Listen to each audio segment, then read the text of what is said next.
دايما اكتر المشاكل بتجيلي او اكتر الاسئله بيقولوا لي: يا دكتور، هو ينفع زيت الانبات والاطاله زيت واحد فيهم لوحده؟ طب ينفع يا دكتور اخد المالتي فيتامين بس؟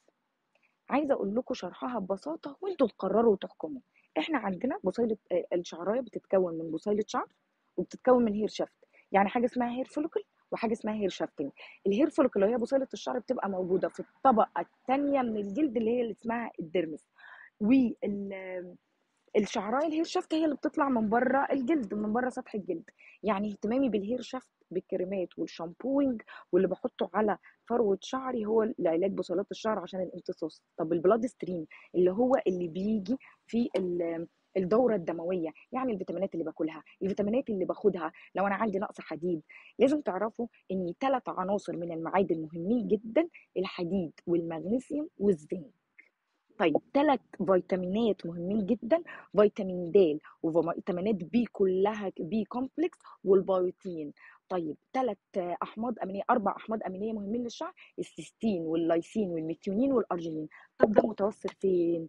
متوفر في سو هير الجمز، ولازم يتاخد من 2 ل 3 جمز، ولو باخده مع ويل توب كولاجين يبقى مرتين ويل توب كولاجين ومرتين سو هير جمز، عشان ده اللي مدعم بالفيتامينات اللي قلتها والمعادن اللي قلتها والاحماض الامينيه اللي قلتها. مش بس كده، كمان فيتامينات اي وسي واي عشان الاكسده، مضادات للاكسده، عشان ما نعمل حاجه اسمها ديتوكسيفيكيشن للشعرايه. واستنوني في فيديو يعني ايه هي ديتوكس الشعرايه واعمل ازاي ديتوكس الشعرايه.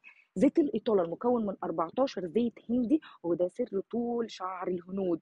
اولا زيت عشبه النيم، القرطم، الامله، عشبه الامله، التراميره، الكوكونات اللي هو زيت جوز الهند، وكمان لسان الطور، عشبه لسان الطور ده الزيت بتاعها، وزيت التوسوباكي، وزيت اللي هو احنا قلنا النايم، وحبه البركه، وزيت صدر الجبل، وزيت اكليل الجبل. تخيلوا الزيوت دي كلها موجوده في عبوه واحده بس. طب المنتجات دي مرخصه يا دكتور؟ طبعا من هيئه الدواء المصريه ومن هيئه سلامه الغذاء، وهي ده اللي بيقوي قلبي بيقوي قلوبكم، عشان انا باخده شخصيا وعشان انتوا كمان تاخدوه. طبعا مش محتاجه اقول لكم ريفيوهات، بنات كتير بعتوا لنا ريفيوهات وجربوا المنتجات ووثقوا فيها وقالوا فعلا الله اكبر يا دكتور، شعرنا وقف التساقط من اول اسبوع وابتدى الطول والكثافه من تاني اسبوع. كملوا الكورس العلاجي من 3 ل 6 شهور. اشوفكم على غير فيديوهات ونصائح دكتور ساره.